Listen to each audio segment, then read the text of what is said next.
श्लोक 56। इदम, इदम का मतलब है यह।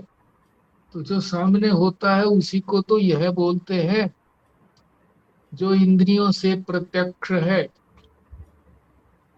तो ये सारा संसार, ये सारे विषय, विषय ही तो संसार है, सारे पदार्थ ही तो संसार है।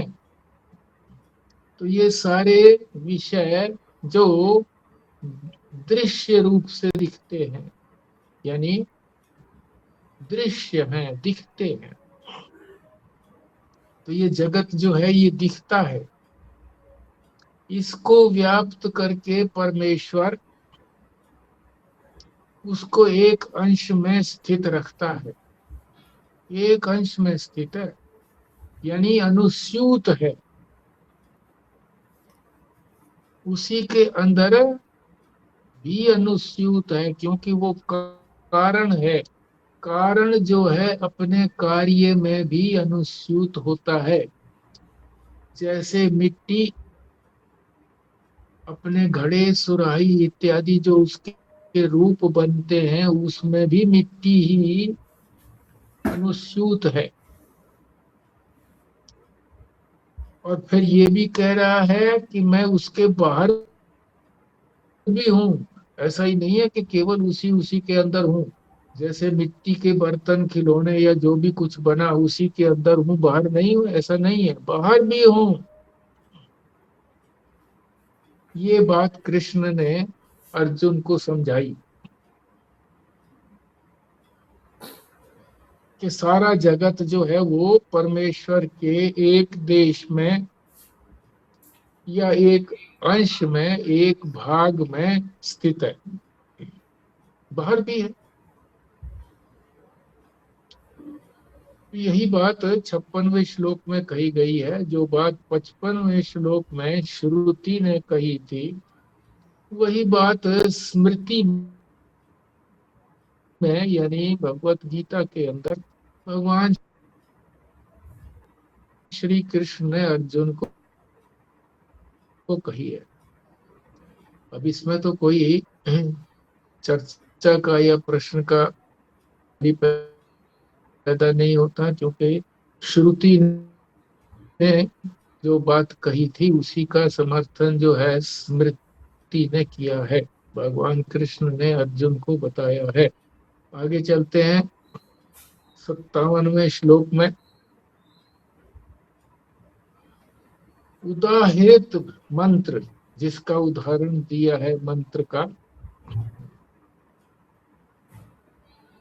श्रुति ने परमेश्वर का माया से परे स्वरूप भी बताया है। माया, माया से ये संसार दिखता है हमको, सारा दृश्य। उससे पहले कोई संसार था ही नहीं, दिखता ही नहीं था सिवाय ब्रह्म के, क्योंकि था ही अद्वितीय ब्रह्म। तो माया से परे भी परमात्मा है, इस बात को 57वें श्लोक में बता रहे हैं। 57वें श्लोक के अंदर दो वचन कहे गए हैं। एक वचन कहा गया है श्रुति का। श्रुति का वचन क्या कहा गया है कि जो कार्य है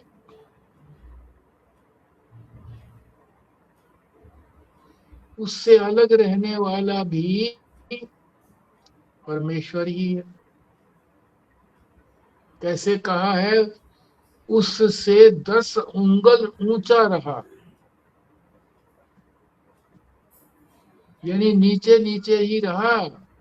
श्रुति कह रही है कि कार्य तो नीचे ही रहा, एक सीमा में ही रहा।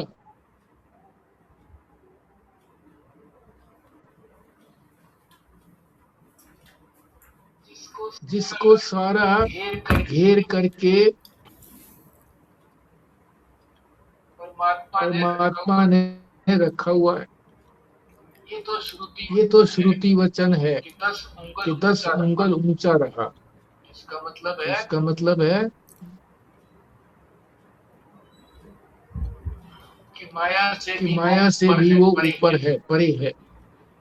दूसरा वचन कहा गया है सूत्रकार का।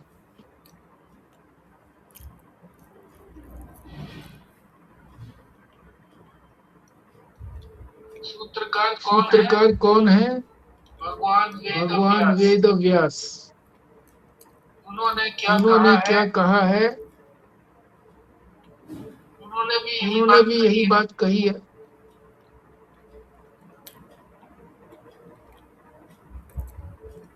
कि जो कार्य है माया का कार्य, उसमें भी परमेश्वर है, बाहर भी परमेश्वर है।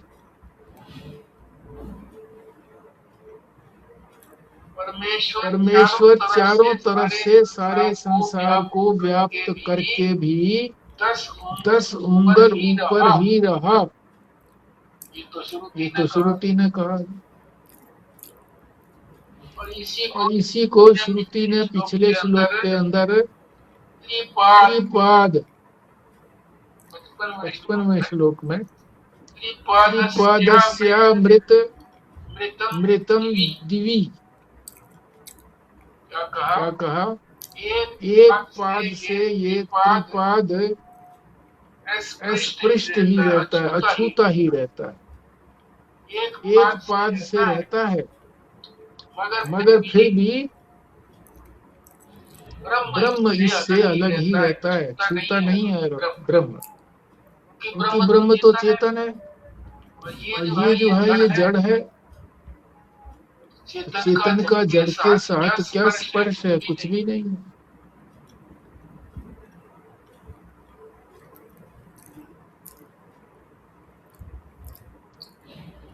ये श्रुति ने कहा। और भगवान वेद व्यास ने पुरुष सूक्ति में कहा, क्या कहा? कि विकारावर्ती तथा ही स्थितम आ। विकार से परे भी परमात्मा है। विकार का वही मतलब है कि जो कार्य बना, विकार ही तो विकृत हुआ क्या नहीं? मिट्टी जो है, मिट्टी का विकार, मिट्टी का जो रूप है वो क्या है? घड़ा, सुराही, कपड़ इत्यादि जो भी कुछ बनते हैं उससे, मिट्टी से।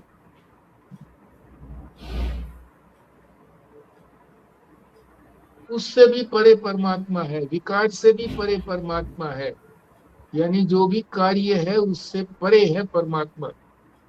पहले 4 अंगुल ऊपर बताया था, 10 अंगुल ऊपर, अब कह रहे हैं परे है। बात तो एक कही है, श्रुति ने एक बात कही है 10 अंगुल ऊपर,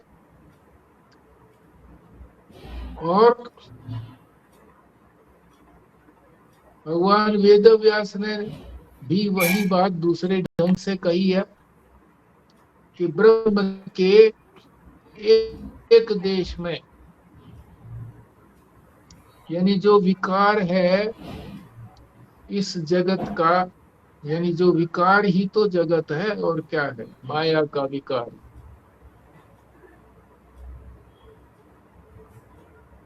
उसके अंदर भी है और उसके बाहर भी है, ये भगवान वेद व्यास ने कहा। अतः ब्रह्म के एक देश में माया मानना शास्त्र आदि के अनुकूल है। तो शास्त्र के विरुद्ध बात नहीं है ये शास्त्र ही तो है। श्रुति भी शास्त्र है और स्मृति भी शास्त्र है, और वेद व्यास भी जो पुरुष सूक्त में कहते हैं वो भी शास्त्र ही है। तो सभी एक ही बात कह रहे हैं, विभिन्न तरीके से कह रहे हैं,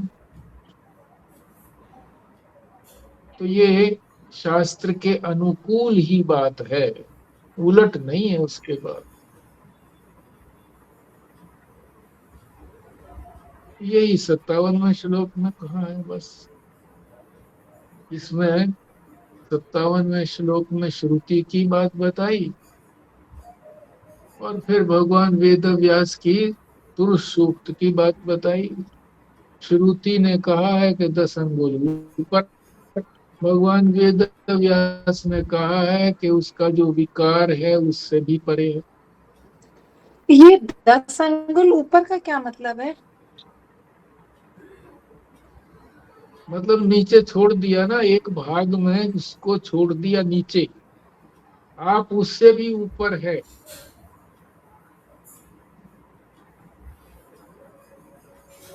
तो वो बड़े भाग में हुआ कि नहीं हुआ। जैसे किसी का कद छोटा है और एक 6 फुट लंबा, या कई बार 7 फुट लंबे भी होते हैं लोग, तो 7 फुट की लंबाई में जो 4 फुट वाला लो आदमी है वो एक हिस्से में ही तो है। यही मतलब है ऊंचाई का। कोई ऊंचे नीचे की बात तो है नहीं, बात तो सिर्फ यही समझाने की है कि एक हिस्से में माया का कार्य है, और ब्रह्म जो है वो, ये ब्रह्म के एक हिस्से में माया का कार्य है, बाकी में 3/4 के अंदर,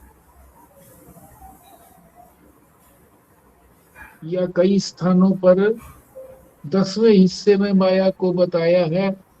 तो 10वें हिस्से में अगर है तो फिर 9 हिस्से जो है वो उसमें ब्रह्म है,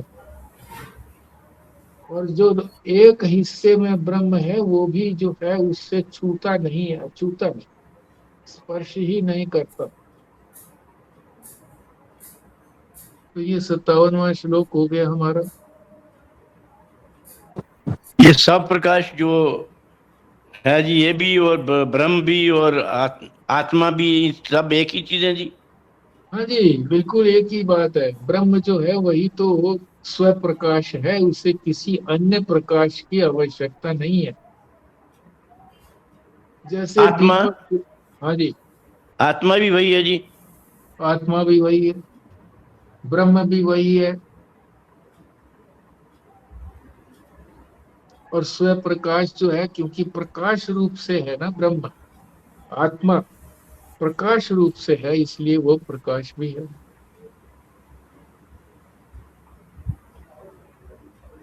ये खुराना जी साहब जो है, ये उपाधि के भेद से सारी चीजें अलग अलग हैं जी। परमात्मा की जैसे एक मिट्टी है, मिट्टी से घड़ा बना दिया, सुराही बना दिया, उनका नाम अलग अलग हो गया, रूप अलग अलग हो गया। सभी में उपाधि है। ये जीव भी उसी का ही है, जीव भी ब्रह्म ही है, क्योंकि अज्ञान की उपाधि है इसलिए जीव है। बात यहाँ पर ये इसीलिए हो रही है कि ये सारी उपाधियों को हटा दें तो परमात्मा के अतिरिक्त कुछ नहीं है, मगर उसके अलग अलग नाम रूप अलग अलग हैं, क्योंकि उनकी उपाधियां अलग हैं। ये भेद है। ठीक है, आगे चलते हैं जी। 58वां श्लोक।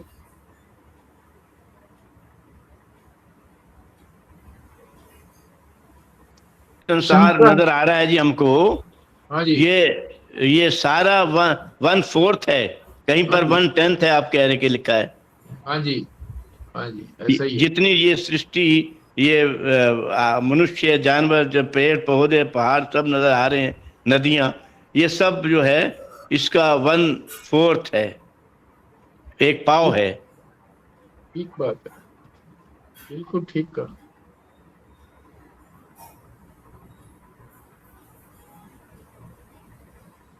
आगे चलते हैं जी। शंका प्रकट की है 58वें श्लोक में। ब्रह्म को निरंश, निरंश का मतलब उसमें कोई अंश नहीं है। अगर ये मान लिया जाए,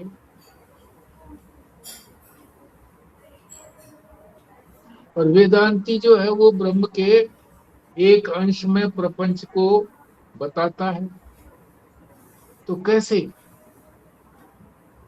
ब्रह्म को हिस्सों से रहित, यानी उसके अंदर कोई टुकड़े नहीं हैं,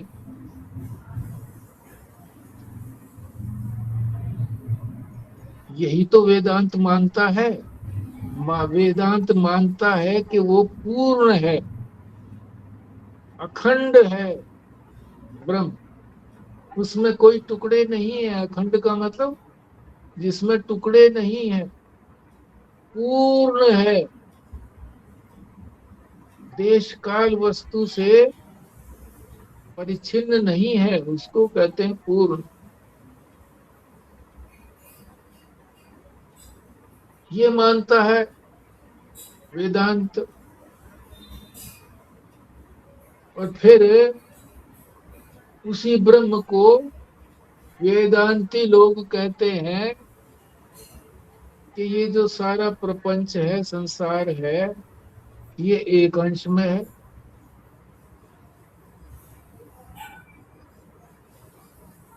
तो ये शंका होती है कि ऐसे कैसे कह दिया। वेदांत के अंदर ये भी माना है कि कोई अंश नहीं होते हैं, वो अखंड है, पूर्ण है। और फिर यहाँ ये कह रहे हैं कि उसके अंदर अंश है, एक अंश में सारा संसार है। तो ये बात विरोधी हो गई, इसलिए शंका मन में होती है लोगों के। उसी का उत्तर इसको इसमें 58वें श्लोक में दे रहे हैं। क्या दे रहे हैं? मुख्य बात ये है कि ये तो आरोप किया जाता है, परमात्मा है तो निरंश। निरंश का मतलब पूर्ण, अखंड। पर इसके अंदर आरोप कर दिया जाता है। क्यों कर दिया जाता है? क्योंकि प्रश्न पूछने वाला अभी अगर ये बात उसको बताई जाएगी कि ब्रह्म में कोई खंड नहीं है, अखंड है, तो उसको जचेगी नहीं। क्योंकि वो कहेगा कि ये सारा संसार भी तो दिख रहा है, ये किसमें स्थित है? फिर बताना पड़ेगा कि ये ब्रह्म में स्थित है। तो ये कल्पना करिए, आरोप किया है उसको समझाने के लिए। क्यों समझा रहे हैं? क्योंकि श्रुति जो है वो जो सुनने वाले हैं उसका हित चाहती है कि किसी तरीके से ये समझ जाए कि इतना सारा संसार जो है वो सारा ब्रह्म से निकला है। तो ब्रह्म से निकला है, और ब्रह्म इसका मतलब है कि ब्रह्म तो व्यापक है। निकलने वाली चीज उतनी नहीं होती जितनी जिसमें से कोई चीज निकलती है। जैसे मिट्टी में से कितने ही खिलौने निकाल दो, कितने ही सुराही मटके निकाल दो, मिट्टी तो फिर भी बची रहेगी। तो ये उसको हृदयंगम कराने के लिए कि ब्रह्म व्यापक है, इसलिए ये आरोप किया है कि ब्रह्म के अंदर अंश है, अंश रूप से ये संसार है। अन्यथा असलियत क्या है कि ब्रह्म अंदर कोई विकार नहीं है। विकार का मतलब उसके अंदर कोई अंश नहीं है, कोई कार्य नहीं है उसका। कार्य नहीं है तो वो कारण भी नहीं है, इसलिए वो कार्य कारण से परे। ये असलियत है।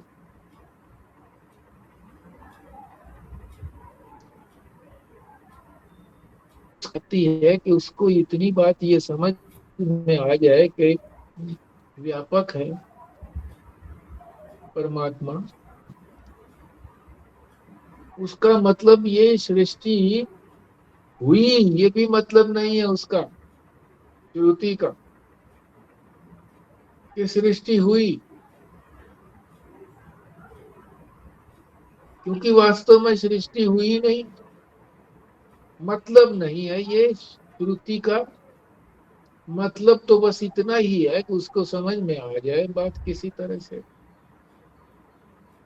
कि ब्रह्म जो है वो व्यापक है। तो यही बात इसमें 58वें श्लोक में बता रहे हैं। पहले मैं पाठ करता हूँ। निरंशे अपि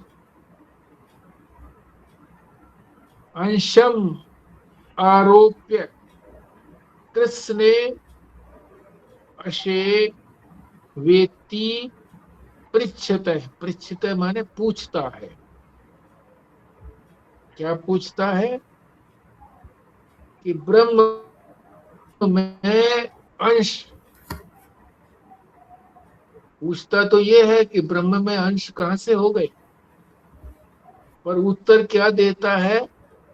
तद भाषया उत्तरम, जैसी उसकी भाषा है उसी के अनुसार उत्तर देता है।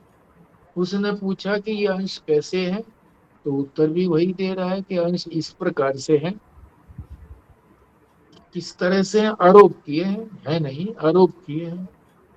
क्यों आरोप किए हैं? कि श्रुति जो है वो सुनने वालों का, श्रोताओं का हित चाहती है। अब इसको विस्तार से समझते हैं। श्रुति निरअंश ब्रह्म में भी, निरअंश का मतलब जिसमें कोई अंश नहीं है, पूर्ण है, अखंड है, अंशों का आरोप करके उसी द्वैत भाषा में जवाब देती है। दो की भाषा में जवाब देती है, एक पूछने वाला और एक दूसरा उत्तर देने वाला। उत्तर देने वाला और उस उत्तर को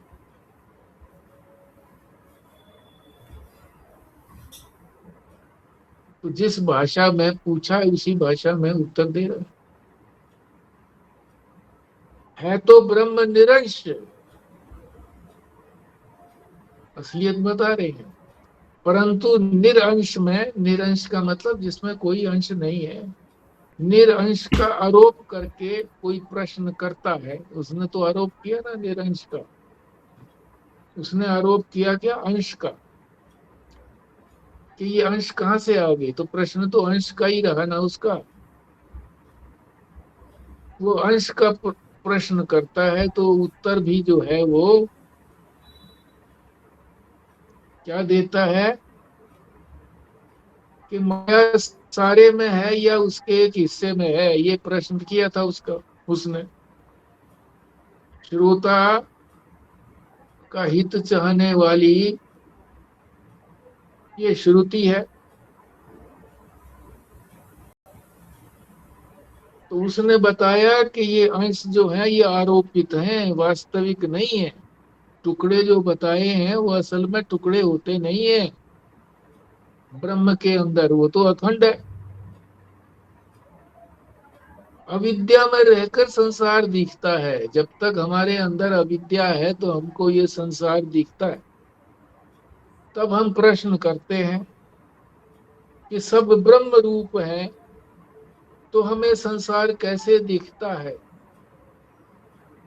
प्रश्न तो हम ये करते हैं कि जैसे हम ब्रह्म की बात को जानते हैं, सुना भर है बस, और हैं हम अविद्या के अंदर। जमीन पर खड़े होकर के आसमान की बात करते हैं।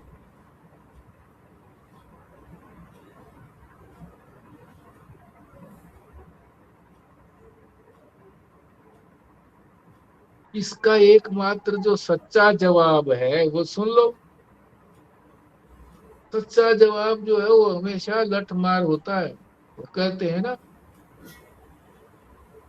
सच्चाई बता दी तो आंख में उंगली दे दी। ऐसा ही बोलते हैं कि संसार में भी जो है, गांव में बोलते थे कि किसी को सच्ची बात बता दी उसके सामने और वो झूठ बोल रहा है तो उसकी आंख में उंगली दे दी, ऐसा लगता है। बहुत परेशान हो जाता है।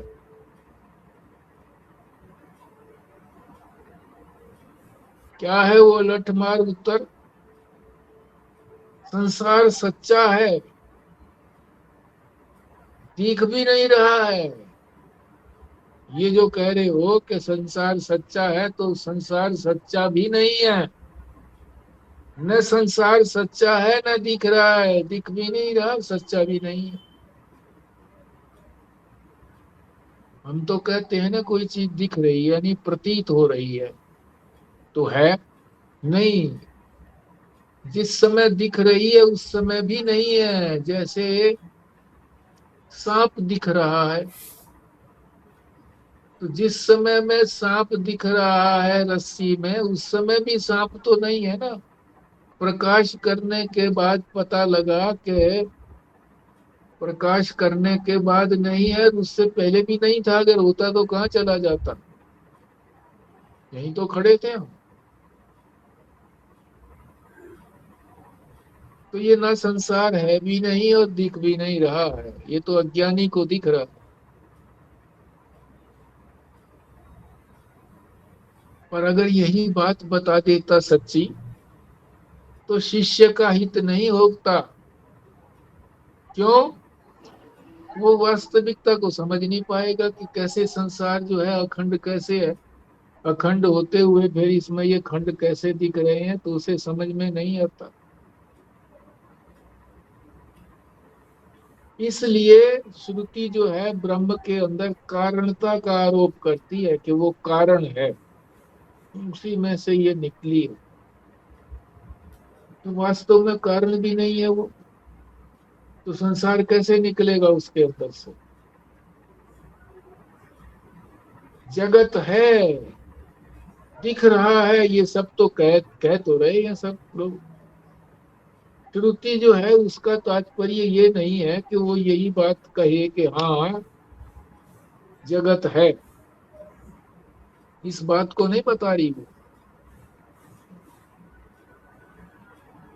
और ये भी नहीं कह रही कि श्रुति का जो मतलब है वो माया से जगत हुआ, कि माया ने बनाया जगत। ब्रह्म ने भी जगत नहीं बनाया, माया ने भी नहीं बनाया। देखो असली बात तो यही है। फिर वही मन में आएगा सबके प्रश्न, तो फिर ये संसार कैसे दिख रहा है? वही तो उत्तर दिया है यहाँ पर कि वो आरोप किया है, झूठ मूठ आरोप किया है? न ये संसार है और न संसार इसमें से ब्रह्म में से निकला है, कोई टुकड़ा नहीं है। माया ने भी इस संसार को नहीं बनाया। हम लोग जो कहते हैं ना कि ब्रह्म जो है वो माया की उपाधि धारण करके ये सारा संसार बनाती है, माया बनाती है, तो ये भी गलत बात है।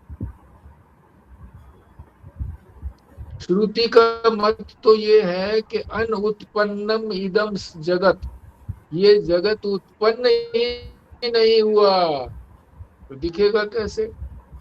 गलत दिख रहा है, उत्पन्न ही नहीं हुआ। अज्ञानी को उत्पन्न हुआ दिख रहा है। फिर भी जगत दिख रहा है तो प्रष्टा, प्रष्टा का मतलब प्रश्न करने वाला, उसका हित करने के लिए ही जवाब देती है कि ब्रह्म से ही जगत उत्पन्न हुआ। उसी की बात को मान करके कहती है हाँ ठीक है, जगत उसी से उत्पन्न हुआ। फिर प्रश्न उठे कि कैसे हुआ, तब सारी सृष्टि प्रक्रिया श्रुति ने बताई कि कैसे कैसे हुआ। माया की उपाधि धारण करके पंच महाभूत बनाए, पंच महाभूतों से ये शरीर भी बना और सारे संसार के पदार्थ भी बने, ये प्रक्रिया बता दी फिर।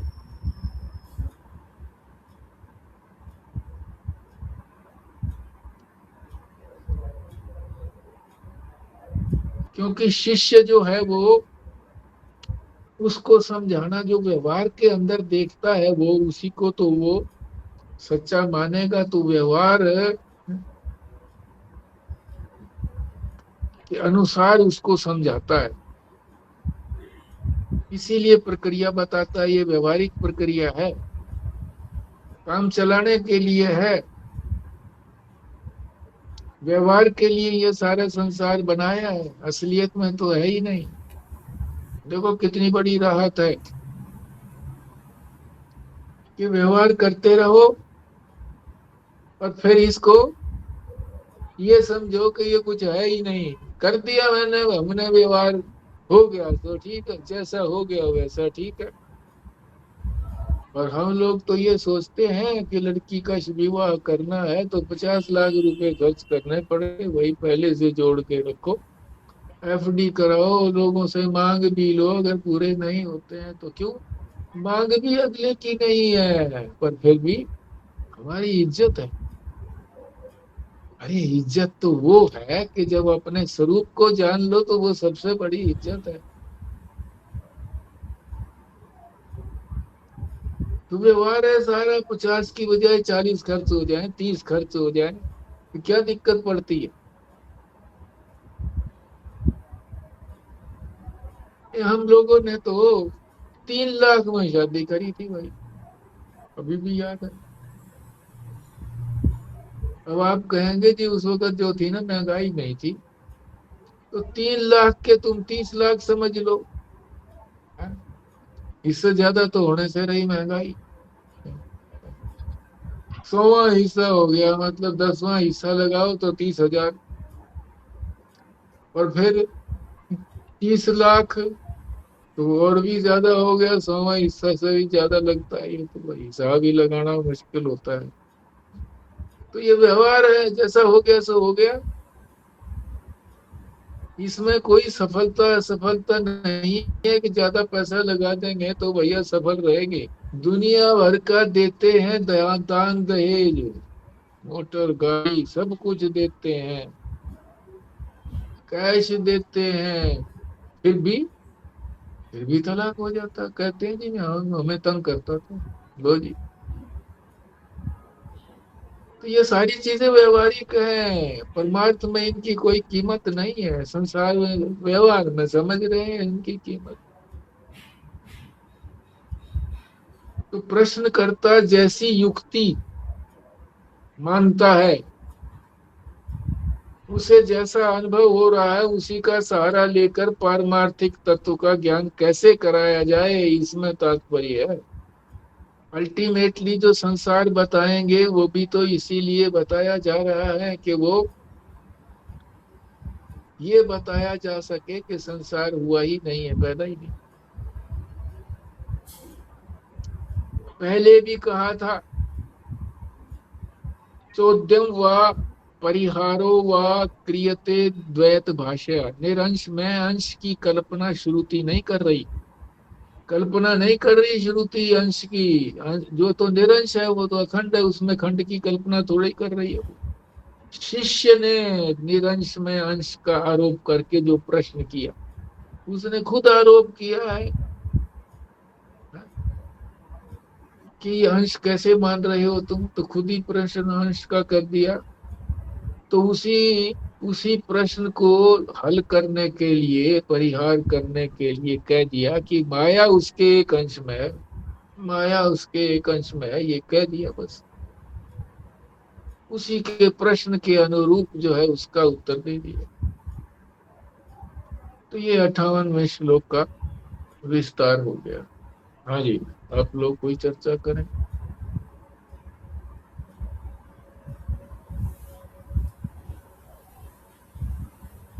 व्यास जी, जो अब तक 3-4 हुए हैं श्लोक, हाँ जी, 56, 57, 58, इसमें से और तो सब क्लियर हो गया, हाँ जी। लेकिन ये 10 उंगल वाला चक्कर नहीं समझ आया।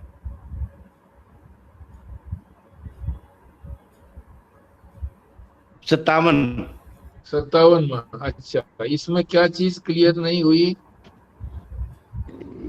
ये इसमें है जी, भूमि को सब तरफ से घेर कर भी वह उससे 10 ऊंचा रहा। ये मतलब क्या समझ नहीं आया। हाँ, ऊंचे रहे का मतलब ये है कि मैं उससे भी व्यापक हूँ, व्यापक हूं ना, उससे भी बड़ा हूँ। उसका जो एक हिस्सा है वो तो नीचे है, बाकी तीन हिस्से ऊपर हैं। जैसे पानी की गहराई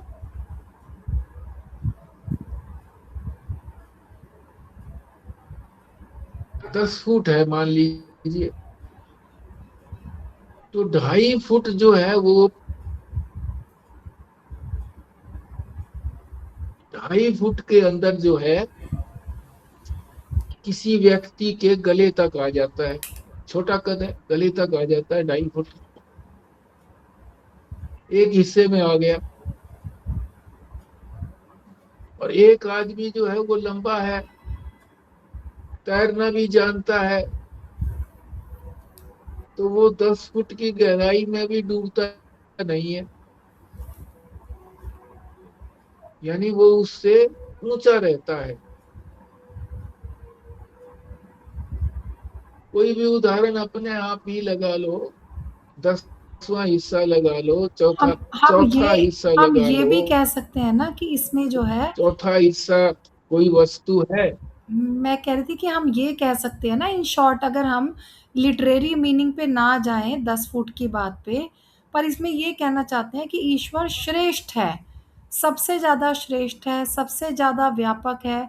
और क्योंकि वही है, हम्म, मतलब श्रेष्ठता ये भी तो बात है कि वो कितना ऊपर है, जो जितना ऊपर होएगा वो उतना ज़्यादा श्रेष्ठ होएगा। हम्म, ठीक है, ऐसे ही बोल दो, मगर वो भी थोड़ी सी वो कठिनाई आएगी। जैसे यहाँ कठिनाई आ रही है कि 10 फुट यानी ऊंचा, वो उससे भी ऊंचा रहता है, 10 अंगुल ऊंचा रहता है। तो इसका मतलब है कि जो नीचे है जगह वो छोटा है ना, तो बाकी जगह में वो है नहीं। 10 अंगुल ऊंचा है, नीचे चाहे कितने ही अंगुल हो, मान लो कि 5 5 अंगुल भी हो नीचे वाला, तो ऊपर जब ऊपर जो है वो 10 अंगुल ऊपर रह जाता है। 5 अंगुल से 10 अंगुल ऊपर, तो 15 15 अंगुल तक हो गया वो।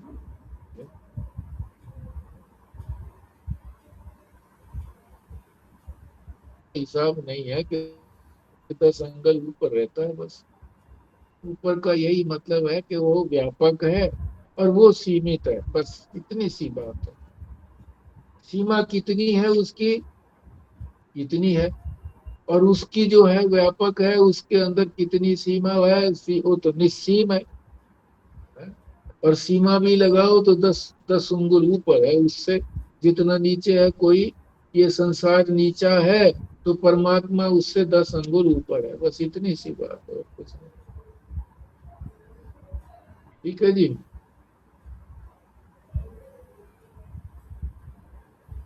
आगे चलते हैं, 59वां श्लोक और कर लेते हैं। अब जो है 59वें श्लोक में बताएंगे कि ब्रह्म में माया का समर्थन क्यों करना पड़ता है। ब्रह्म में माया का समर्थन क्यों करना पड़ता है, क्यों इस शक्ति की बात आई है। शक्ति है ना ये ब्रह्म की, माया शक्ति है।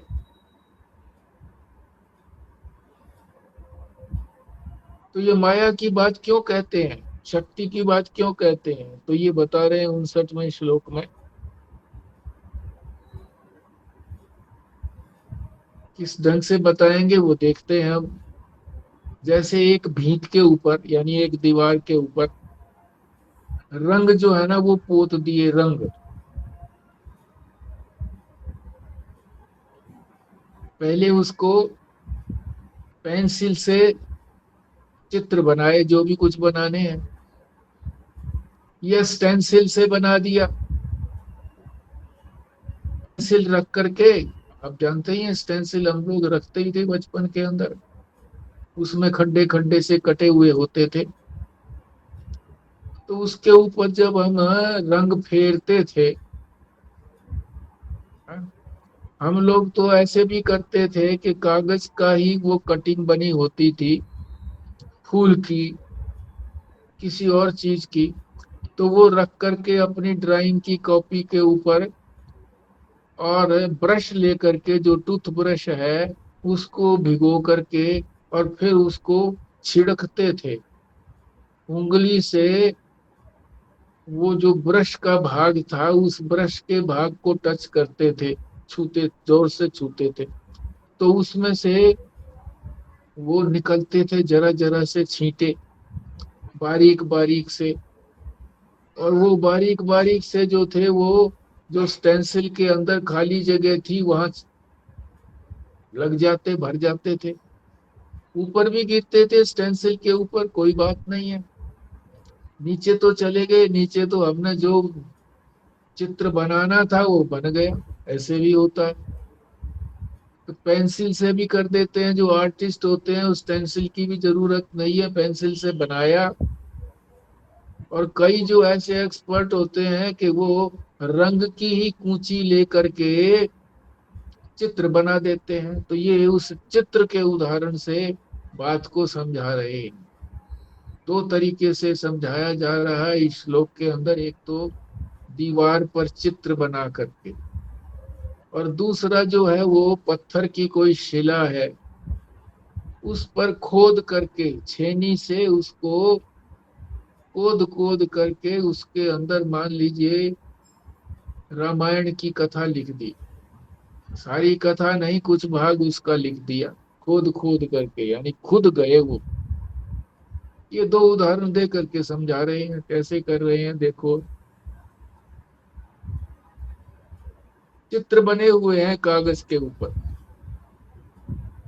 उसमें एक तरफ राम जी धनुष को खींच रहे हैं, खींच रहे हैं, खींचे हुए दिखाई दे रहा, अभी तीर चलाया नहीं है। दूसरी तरफ जो है ना, रावण को मरा हुआ दिखा रहे हैं, जमीन पर लेटा हुआ है, मरा हुआ है, जैसे मर गया। और ये भी दिखा सकते हैं कि तीर लगा हुआ उसकी छाती में, मगर तीर छाती में भी लगा हुआ है और यहाँ भी है, खींचे हुए हैं भगवान तीर।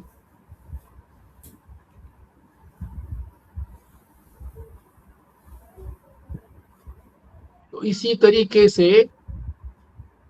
ये जो ब्रह्म है,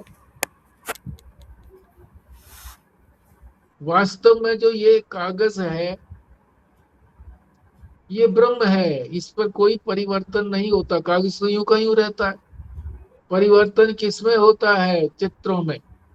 चित्र जो है ये माया के बने हैं, कोई असली चित्र थोड़ा ही है, माया के बने हुए चित्र हैं। न रावण मरा, न भगवान ने तीर कमान जो है खींचा हुआ है, ये तो बहुत काल पहले की बात थी। अब तो ऐसी कोई बात ही नहीं है कलयुग के अंदर। तो यही बता रहे हैं कि कागज तो बदलता नहीं है, ये चीजें बदलती रहती हैं। कहीं कुछ दिखा दिया, कहीं कुछ दिखा दिया, कहीं कुछ दिखा दिया, उसकी जगह कुछ और भी दिखा सकते हैं, जो मर्जी आए दिखा दो। तो माया जो है वो बदलती रहती है, ब्रह्म जो है वो कागज तो एक ही बना रहता है। एक तो ये उदाहरण दिया, ये माया का दिया, ये भगवान की शक्ति का दिया कि देखो कैसी शक्ति है। एक ही कागज के ऊपर रावण मरा हुआ दिखाई दिया, भगवान जो है वो तीर कमान ताने हुए। अब वशिष्ठ महर्षि की बात बताते हैं, वो किस ढंग से समझाते हैं। रेखोपरेखा वलिता यथैका पीवरी शिला तथा त्रैलोक्य खचितम ब्रह्म एकम प्रविचार्यताम। ये बता भी दिया कि निर्वाण है, शतक के अंदर है, निर्वाण पूर्व श्लोक वगैरह भी बता दिए। क्या अर्थ है इसका? जैसे बहुत बड़ी चट्टान दी हुई हो, उस चट्टान के ऊपर रामलीला खोद दो, अंकित कर दो नहीं कह रहे हैं, पेंसिल से नहीं, खोद दो छेनी से।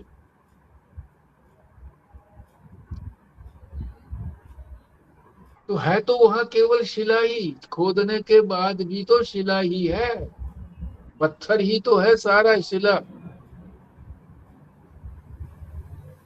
चाहे रामायण उसके ऊपर लिखी हुई है, खोदी हुई है। उसी प्रकार ये सारा त्रिलोक, तीनों लोक, पृथ्वी, आसमान और स्वर्ग, ये तीनों लोक हो गए। तीनों लोक उस ब्रह्म शिला पर हम लोगों को दिख रहा है। तीनों लोक,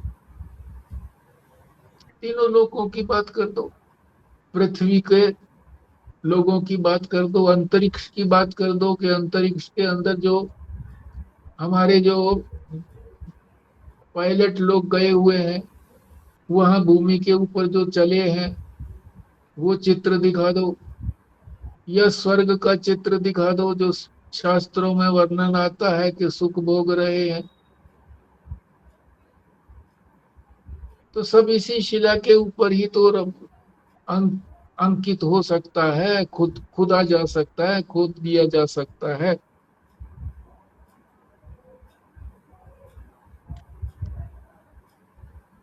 उन रेखाओं के कारण जो चित्र बने हैं, जो खुदाई से जो चित्र बने हैं, वो दिख रहे हैं चित्र।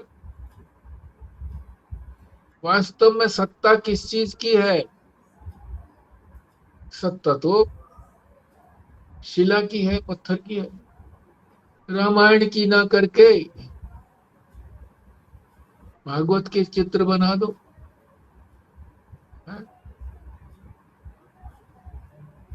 महाभारत की लड़ाई के चित्र बना दो। शिला तो यूं की यूं रहेगी, चित्र बदलते रहेंगे, खुदाई बदलती रहेगी। तो ये जो कुछ दिख रही है खुदाई से, जो चित्र दिख रहे हैं, ये माया रूपी है, नाम रूप है। नाम और रूपी तो है सारे, और क्या है? उनका आकार है एक और उनका नाम रख दिया है। तो वो लाइनें ही ना, खुदी हुई लाइनें हैं, लाइनों का नाम रख दिया। ये लाइन जो है, इसको हम ये कहेंगे, इसको ये कहेंगे, इसको हम जो है ना रामायण कहेंगे, इसमें जो है राम इसको दिखाएंगे, इसमें रावण दिखाएंगे।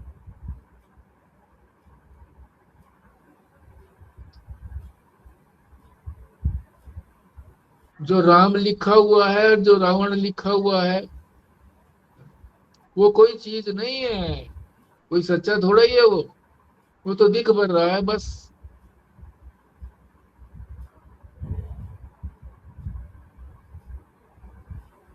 तो ऐतरेय उपनिषद के भाष्य में भी स्पष्ट किया है कि जैसे व्यापक, परमात्मा व्यापक है, निरअवयव है, यानी इसमें कोई अंग नहीं है, निष्क्रिय है, कोई क्रिया नहीं है इसमें, आत्मा का शरीर में प्रवेश असंभव है। ऐसी आत्मा जिसमें कोई अंग नहीं है, व्यापक है और उसमें कोई क्रिया नहीं है, ऐसी आत्मा, उसका प्रवेश कैसे हो जाएगा?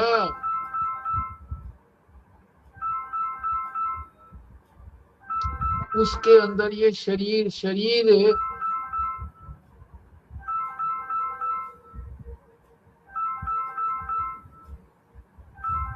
शरीर में प्रवेश कैसे हो जाएगा ऐसी आत्मा का? नहीं होगा।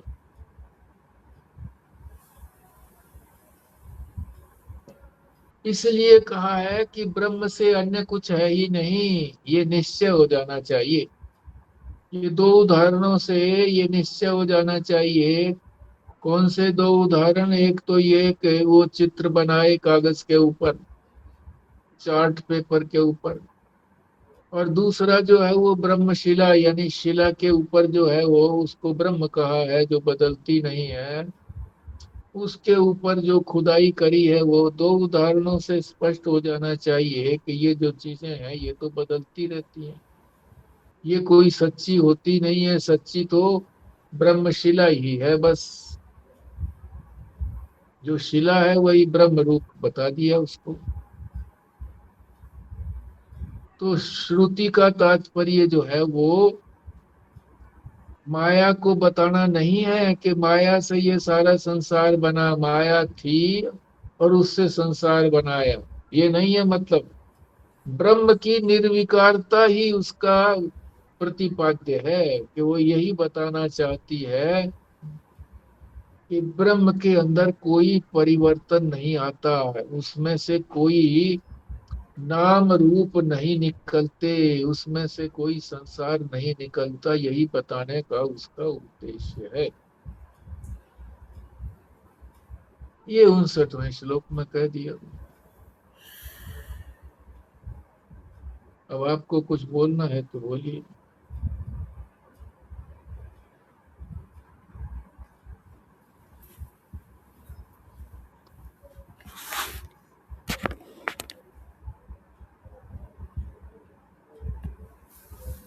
ये स्वामी स्वयं प्रकाश जी ने तो एक जगह पे ये भी कहा है कि जो भी चीज़ें दिखती हैं, जैसे संसार में तो हम इसको मानते हैं प्रमाण आँख को, पर वो कहते हैं कि जो चीज़ हमें दिखती है वो तो प्रमाण है ही नहीं। वो तो यहाँ तक कहते हैं कि अगर हमें ईश्वर भी थोड़ी देर के लिए दिख जाए और फिर वो चला जाए तो उसको भी प्रमाण नहीं माना जाएगा। इसका मतलब हमें कोई, क्योंकि जो ब्रह्म है वो तो अति सूक्ष्म है। तो उनका तो ये भी कहना है कि जो ईश्वर दिखे और फिर वो बाद में ना दिखे तो इसका मतलब वो है नहीं, वो चीज़ नहीं है जो हम देखना चाहते हैं, वो सत्य नहीं है।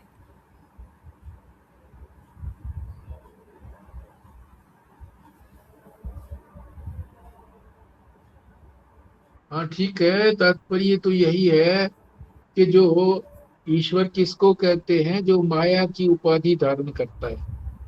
तो माया की उपाधि धारण करके ये सबको बना हुआ दिखा देता है। वो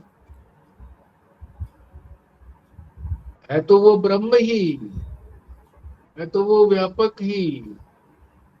मगर जो ईश्वर रूप धारण करता है, और ईश्वर रूप में भी कई रूप धारण करता है, कृष्ण के, राम के, शिव भगवान के, नानक के, कबीर के, ये सारे रूप जो है ना ये कोई बने तो रहते नहीं है, दिखेंगे गायब भी हो जाएंगे।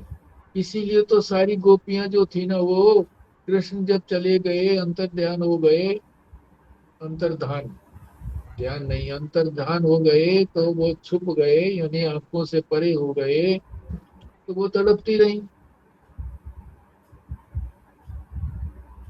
तो ये तो बदलने वाली चीजें हैं, ब्रह्म ही एकमात्र ऐसा है जो कभी बदलता नहीं। तो यहाँ भी जो है ब्रह्म की ही बात कही है, कागज को भी ब्रह्म ही बताया है जिस पर चित्र बने हुए हैं। और जो शिला है उसको भी ब्रह्मशिला कहा गया है कि वो भी बदलती नहीं है, बदलने वाली तो उसके ऊपर जो है जिस तरह के चित्र चाहो उस तरह का चित्र उसमें खोद दिया जाता है। बस तात्पर्य तो यही है कि ब्रह्म जो है वो बदलने वाला नहीं है, शाश्वत है, उसके अंदर कोई विकार नहीं आता, उसमें से कोई संसार निकला नहीं है, इसलिए वो कारण भी नहीं है, और उसमें से कार्य भी नहीं निकला तो कारण भी नहीं है, कार्य कारणातीत है। बस ईश्वर जो है वो तो कारण है, ईश्वर ने तो सारी सृष्टि को बनाया, पालन करता है, उसकी रक्षा करता है, सर्वज्ञ है, सर्वशक्तिमान है इत्यादि, उसकी तो सारी विशेषताएं हैं। पर ब्रह्म जो है वो निर्विशेष तत्व है, इसीलिए उसको नपुंसक कहते हैं। इस बात से ना स्वामी जी ब्रह्म ये भी कहना चाहते थे कि भाई जब हमें ईश्वर की प्रमाणता भी हमारी आंख सिद्ध नहीं कर सकती, तो ये संसार जो हमें दिख रहा है ये भी कोई है नहीं, ये संसार जो हमें आँख से दिख रहा है पर ये है नहीं, क्योंकि जब ईश्वर भी जो आँख से दिखे और फिर बाद में ना रहे वो भी सत्य नहीं है, तो फिर संसार की सत्यता को भी हम कैसे कह सकते हैं? सिर्फ ये आँख से दिख रहा है। ईश्वर ईश्वर भी हमको आंख से नहीं दिखता है, उसके रूप दिखाई देते हैं, उसके गुण दिखाई देते हैं। ईश्वर तो फिर भी नहीं दिखता, तो ईश्वर ही नहीं दिखता है? ये सारा संसार भी नहीं दिखता है, तो संसार मिथ्या है, तो वो भी मिथ्या हो गया। पर प्राय जो है ना, ईश्वर को मिथ्या इसलिए नहीं कहते हैं क्योंकि हम जब तक इसको संसार को सच्चा मानते रहेंगे तब तक इसको कैसे मिथ्या कहेंगे। एक बार मैंने वेदनाथ मंदिर के अंदर ही, जो रघुवंशपुरी थे वहां के अध्यक्ष, मैंने उनसे पूछा जी, मैंने कहा ये जो ऊपर बना हुआ है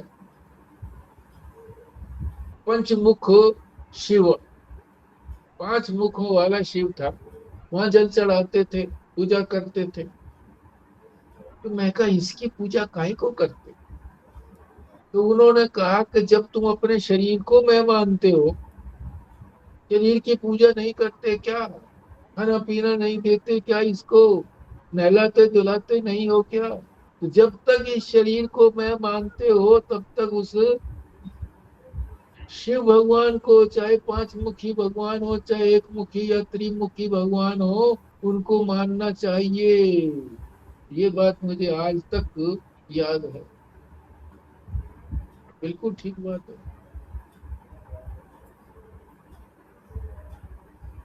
हाँ, जब जो है ना हम अपने शरीर को भी अपना नहीं मानेंगे तो फिर किसको अपना मानेंगे? अपनी आत्मा ही बची बस, और कुछ नहीं बचा। अपने शरीर को नहीं मानेंगे तो परमात्मा के शरीर को भी नहीं मानेंगे। शरीर परमात्मा का कोई सच्चा तो है नहीं, वो भी उपाधि रूपी है, तो परमात्मा को ही मानेंगे बस। ठीक बात है। ठीक है जी।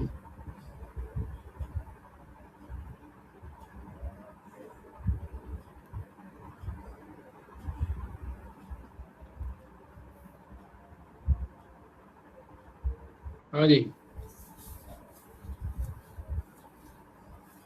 ठीक है, फिर पूर्णाहुति करो जी। और क्या?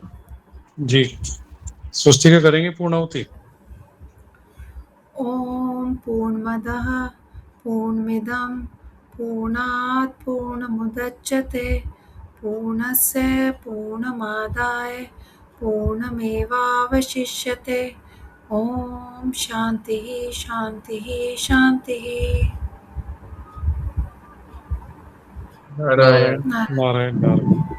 नारायण। नारायण नारायण।